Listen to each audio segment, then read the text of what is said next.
Whoa, wait a minute. I've seen this before. What is it doing all the way out here? Oh, whoa! Bruh.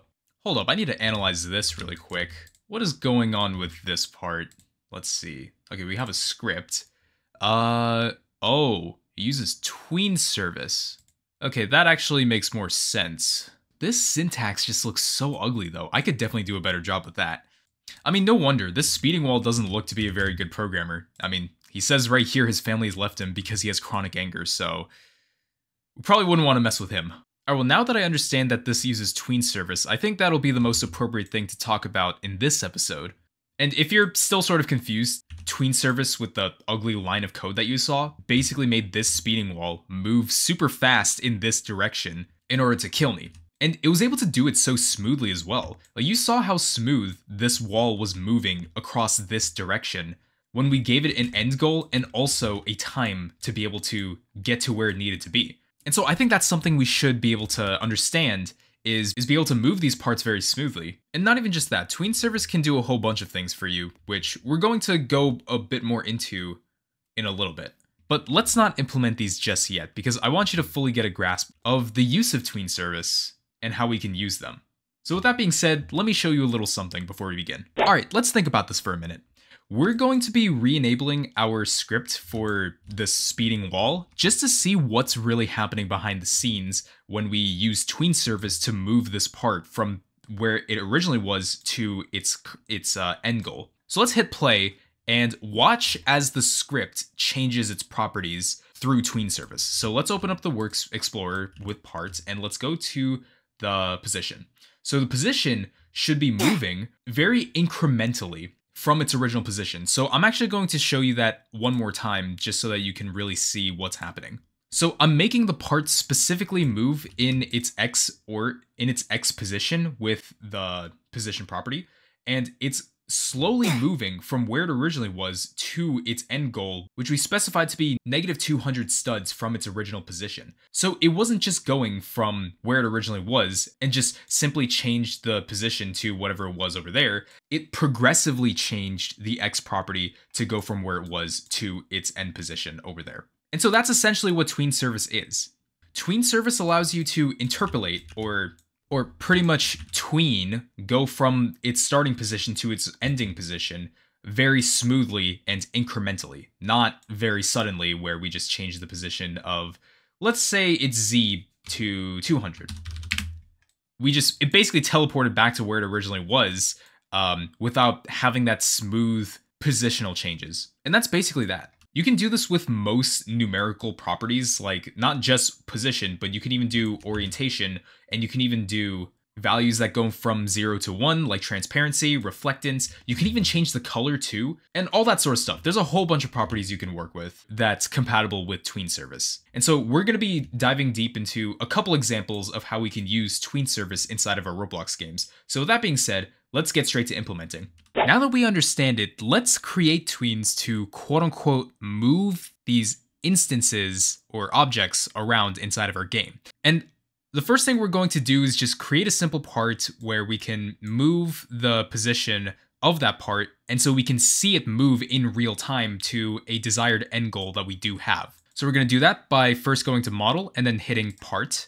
Let's scale this up just a little bit so that we can make it look nice. Let's make it blue, and let's also make it anchored as well. So now that we have our part, let's rename this to moving part. All right, and so now that we have our part, let's create a script inside of this part. We're going to hit the plus sign next to moving part. Let's create a script, and let's delete this code that's over here. And so here's what we're gonna do. We need to make reference to Tween service because that's obviously the service we're going to use to create these tweens. We're going to say local Tween service equals game : get service Tween service. And then we're also going to make reference to our moving part by saying local part equals script.parent. All right, so now that we have our script that references Tween service and also our part here, what we want to do is create a tween that has the part start at its position, and then we're going to specify what specific position we want this tween to animate this part to move to where we want it to with our end goal. Before we create the tween, there's two more important pieces of information that we need before we can get to creating it. One of them is TweenInfo, and the other one is our goal. So let me explain what TweenInfo is. It's basically a data type that provides multiple values that lets us customize our tween the way we want to animate a part to do something specific. Like, we can specify how fast or how slow this tween is going to animate. We can specify the style of how it animates from one place to the next. If we wanted to repeat it more than once, and if we want there to be like a delay of some sort when it goes from its starting position to its end position. There's many possibilities for this TweenInfo data type, but I'm going to be showing you a basic example of creating a TweenInfo data type.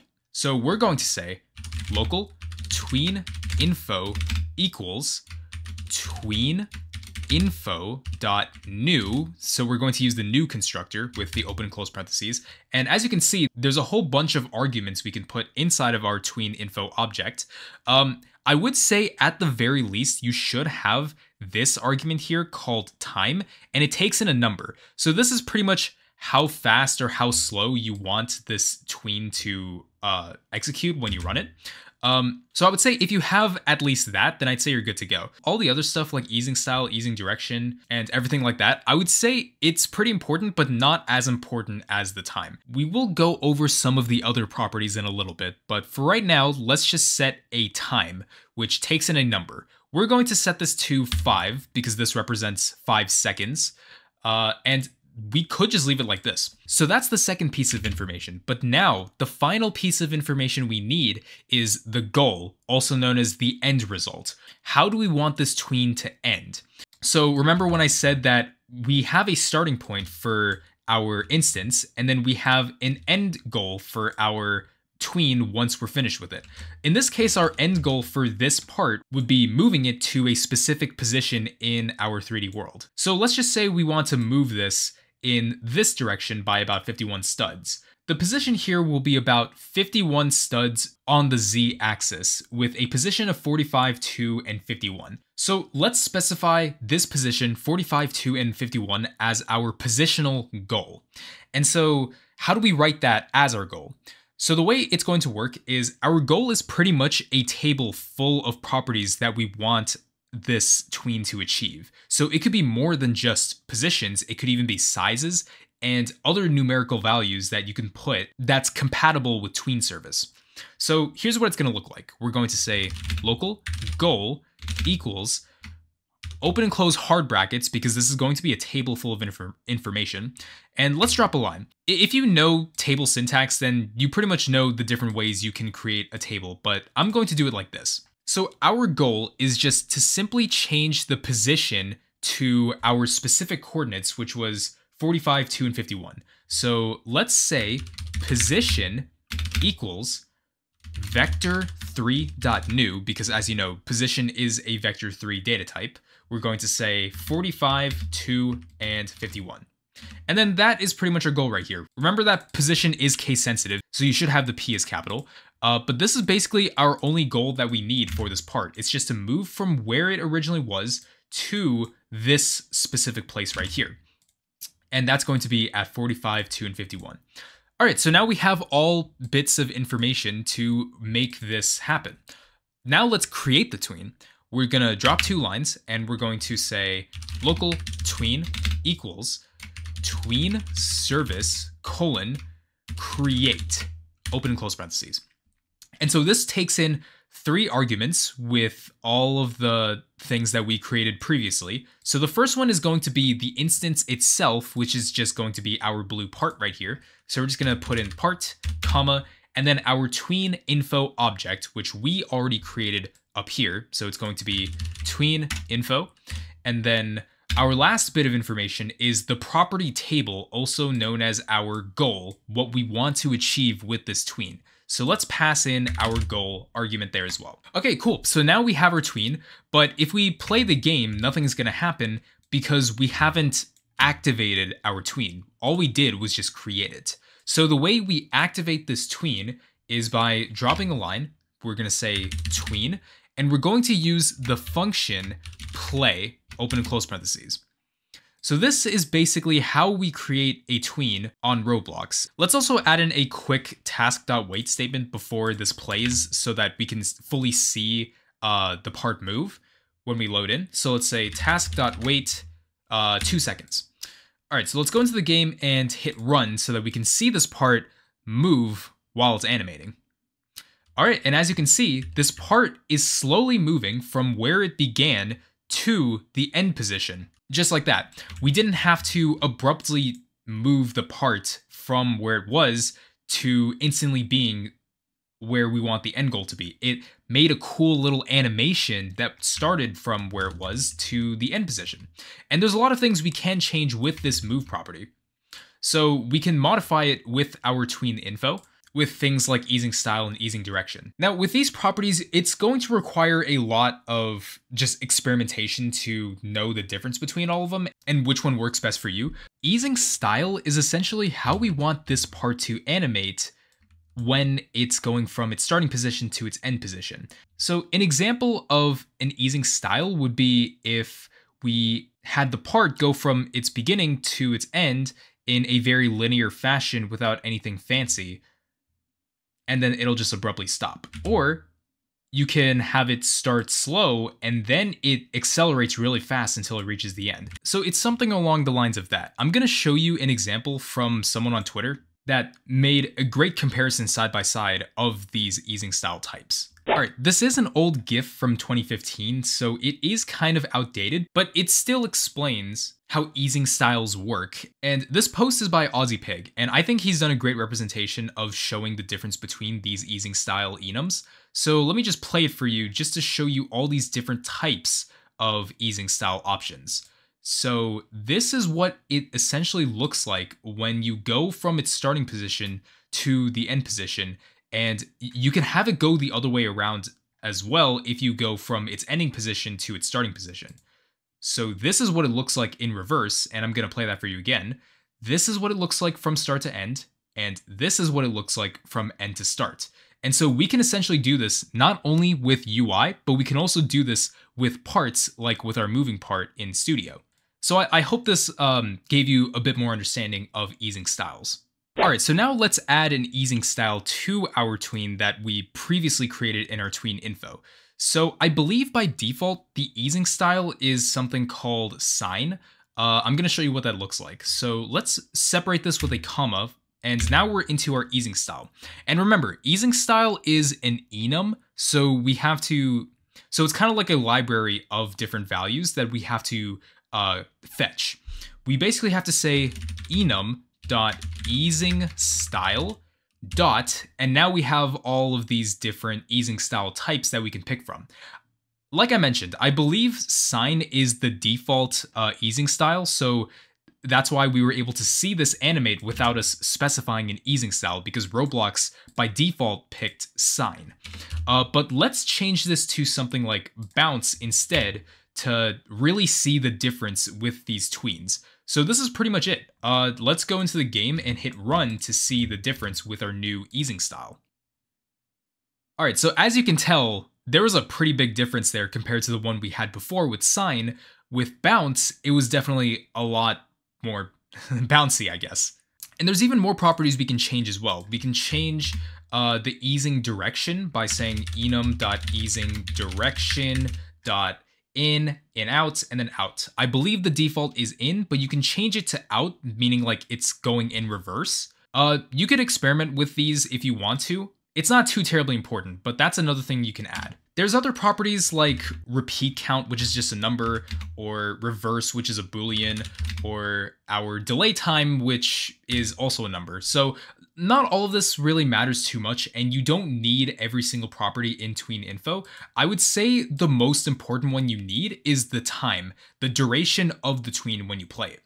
But other than that, all of these other things, you can add them if you want to be more specific with your tweens. But that is essentially the TweenInfo data type that you can use to customize your tweens when you use them in your games. Let's add more goals. Let's say we also want to change the size of this part as it's moving along to its end position. So the current size is 4 by 4 by 4, but what if we change it to 10 by 10 by 10 while it's moving a long way to reach its end? So we're just simply going to create a new entry in our goal by making a comma and then hitting enter. Let's also change the size to another vector3 value by saying 10 by 10 by 10. All right, so now let's see our part if we decide to add another goal to it alongside the moving one. So as you can see, it's scaling up while it's also moving. So we can do a whole bunch of things with our end result goal inside of the same tween. So that's another useful piece of information to know about. There are also tween functions that I want to introduce to you. The first one I already did, which was tween play, which obviously plays the tween that we created. But there's two other ones that I want to show you. The second one being that we can actually pause the tween midway without it completing. We can do this at any point during our script, because if we play a tween, that doesn't mean it's going to pause the script with whatever other code that's going to be down here. So that's why we can just pause this tween if we want to. So let's say about after 1 second, we simply just pause this tween just abruptly. We're going to put in a task.wait function right here with 1 second. And then down here, we're going to say tween : pause, open and close parentheses. So if we go into the game now, after about 1 second, the playing tween should then abruptly stop. So it just stopped right here, but it hasn't reset, nor has it completed, because it's currently stuck in pause mode right now. So what we can do in order to continue the tween, we can just simply say, well, first let's put a task.wait for another second again. We can just simply say tween : play again. So we're using the same play method. There's no such thing as like a resume method or continue method or anything like that. We just simply say tween : play again to resume where it left off. So if we play this now, it's going to take a second to pause, and then it's going to continue where it left off to then finish what it started. And finally, there's one more function, which is just canceling it entirely. So after we pause it, we're going to wait a second, and instead of playing it again, let's just cancel it completely. And now let's see what happens when we play the game. So it's going to move, and then it's going to stop after about 1 second. It's just going to cancel the tween. It's kind of hard to tell, but this tween no longer exists because we decided to cancel the tween. So now the tween cannot continue where it left off because we completely canceled the tween, and now there's no more tween for this part. Now there's one event that's special with tween service, and that is the event of detecting when our tween finishes with whatever object or instance it was trying to tween. We can do this inside of our script after we play the tween for the first time. So let's delete our code down here with pausing and canceling, and let's write in an event that detects when our tween finishes. So let's drop 2 lines, and we're going to say tween.completed : connect function, open and close parentheses, enter. And then we can just pretty much say whatever we want here with our print statement. We can just say tween has been completed. That's pretty much it. We can just go into the game and see our change in the output once this tween has finished what it needed to finish. So the tween finishes, and then in the output, it says tween has been completed. So the event has been fired successfully after the tween was finished. Now, this is one way you can use this event. You can basically fire something after this tween has been completed, but there's also another way of doing this that pretty much acts as a task.wait function, but we have a very precise way of knowing when this tween finishes. What we can do instead is delete all of this here up until the function declaration. So let's delete that. So we're simply going to say tween.completed : wait, open and close parentheses. This is the entire code right here. And then down here, what we can do is make the print statement saying this tween has been finished. Essentially what we're doing here is we're creating a very accurate wait statement to wait until this tween has been completed, and then we fire whatever code is here with the rest of the script. So let's go into the game and hit run, and we should see the same exact result with our script. This was just one other way of writing it. So let's finish our tween. And then down here, it prints again, this tween has been finished because we told the script to wait until the tween has been finished to do whatever else was down here, which was printing this print statement. So those are two ways you can use the completed tween event, but I usually use completed with a wait statement rather than connecting it to a new function to do whatever I want it to do inside of a function. So I hope you will find great use with using this completed event, and I believe that's the only event that's unique to tweens. I hope this video served you as a good introduction to tween service if this is your first time using tween service. I further made more improvements to my part by adding in an EasingStyle of bounce, and I basically wrapped this around in a while true do statement to give me a random goal every single time by picking a random color and a random orientation, and then play that tween, and then just simply wait till that tween is done to do it all over again. So you can do some pretty cool stuff with tween service. And so if you plan to use this in the future, this is definitely a much greater way of animating your parts or instances to do what you want them to do in real time. It's definitely more efficient than just using a normal while loop to manually change the properties of its positions or sizes or whatever you want it to do. Tween service just serves as a great tool to do the really complicated stuff for you. And so that's what I really like about it. My name is BrawlDev, and if you found this video to be helpful, then be sure to like the video. And if you haven't joined my Discord server, the link to that is in the description. But apart from that, I will see you in the next episode. Take care.